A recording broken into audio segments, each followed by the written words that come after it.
One of the things that we talk about is the dangers as you go into retirement. One of them is you go into retirement and the market goes down right away. Right. We see a depression. Like if you retired in 2007, then 2008 happened, and you're like, holy cow, I just lost half my money.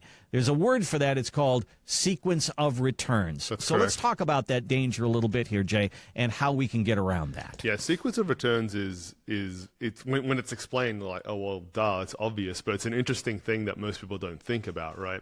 And I've seen several tables done on this that really highlights the difference that sequence of returns makes, and to simplify it, right, to put it in simple terms, it's just what is kind of the order of returns that you're getting year over year. Now, this is what makes it so. This is what makes sequence of returns so important. If you lose, 2008, right? A lot of people lost 50% of their portfolio. If you lose 50% of your portfolio, the next year, what does the return need to be to get you back to where you were? You would think 50%, but that's not how the math works, is it? It's not, and that's the default. Well, I need to make 50%. I get it. I mean, if you don't, that's what I would naturally kind of say as well if I wasn't in this space, right? Mm-hmm. You need 100% return to get back to where you were. Now, that's a dramatic explain example. why. Explain why that is. Okay, we've got $100. We're invested $100 in the stock market. We lost 50% of it. Down to 50. So we're down to $50. Mm-hmm. If I want to get back to 100, I need another $50. I need 100% of the balance that I have now, another $50 to get back to 100. It's because you're working off a smaller base that you're going to need those bigger returns. Now, fortunately, a 50% drop in the market's pretty rare, right? But the same applies to, and I'm not going to get the math. The 50% one's a really easy one to do on the top of my head. I won't be able to get the rest that simple. But, it's something like if the market goes down 20%, well, you need a 25% return to get back to where you were. So if that happens to you in the earlier years, your capital, your principal is being depleted so quickly. And this is what makes it worse. If you don't have a proper income plan set up, you're also drawing from that investment while it's depressed. Now, look, you could get lucky, right? You could retire, well, maybe you retired at the beginning of 2023 and the market went through the roof, and another great year this year. Okay, great. You're doing well. Most people that we talk to when they're retired, they don't want to just roll the dice and like, hopefully it's a good year when I retire, because if it's not, I'm in trouble.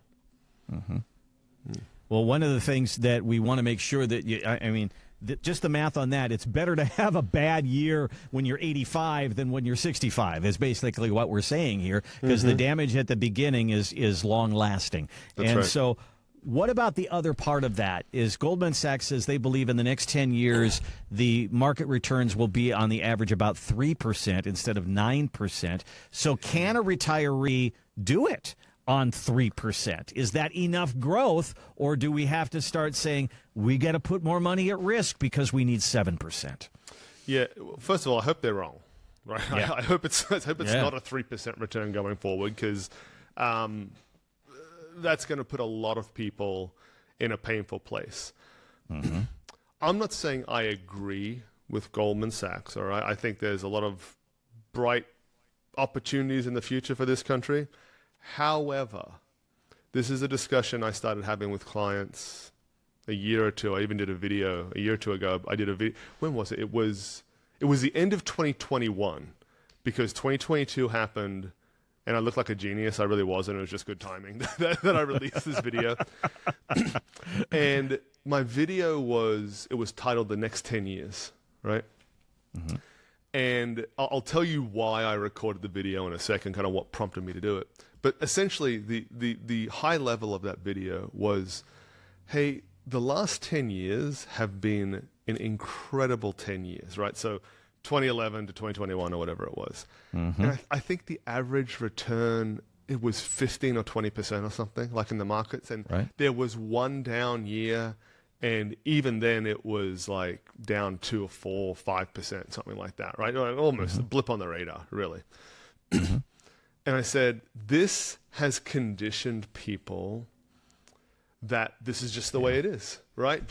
I just stick it out in the stock market, I'm going to get 15 to 20% rate of return. That's unlikely that will continue into the future, right? The averages are the averages because there's a lot of numbers going in there to compile that, and everything usually ends up shaking out to average about that. And the reason I did that video is before that, I met with a gentleman who was in his early 50s, and he came in and he was real upfront with me, and he said, hey, look, I kind of manage this myself. I'm not really planning to hire anybody. And, I'm not sure if I don't know what I don't know. And I said to him, I was like, hey, look, if you want to manage it yourself, you should, no problem. You're already here. I'll give you a half an hour of our time just to chat, and then, you can go on your way and do as you wish. And having done so many thousands, right, of financial plans over the decades, you can kind of get an idea of a person's financial situation pretty quickly, like how much they've saved in their 401k, Social Security, pensions, whatever it might be.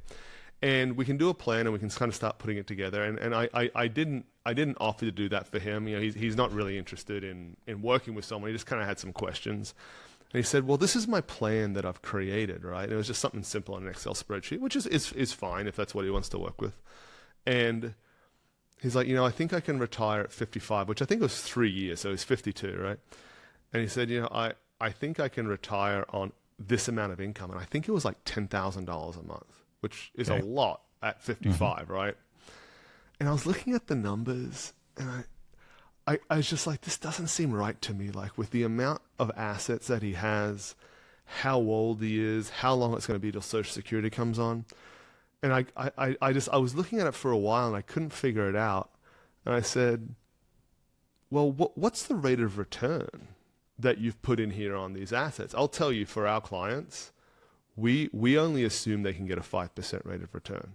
Now, they've all done much better than that, right? And they should expect to do better than that. But for planning purposes, let's just assume it's not that great, right? And he said, oh, well, I'm using 15%. Ay. And I was like, oh, well, that's why it works. Jeez, like, you can make a lot of stuff work if you're assuming you're going to get 15% every year, even once you get into retirement. And I said to him, how did you get that number? He's like, well, that's pretty much what I've been getting in my 401k over the last 8 or 10 years. So, I mean, the logic of why he got that, it's not dumb, right? Like, I can understand how he got there. Yeah. Whether it's wise or realistic to use that number, I think there's a different answer to that. And I am, and I've got to say, that's not an isolated incident. I see people coming through using very high rates of return. And look, I can make a plan look as good as you like. I can throw a 20% rate of return in there, right? And it's going to look fantastic. Is it going to happen? Probably not. And I am concerned with the condition people have kind of gotten into. There's some people that come in and see us, and they're too aggressive. Like, I know they're invested too aggressively, but they haven't really had a reality check in such a long time as to the level of risk that they are exposing themselves to.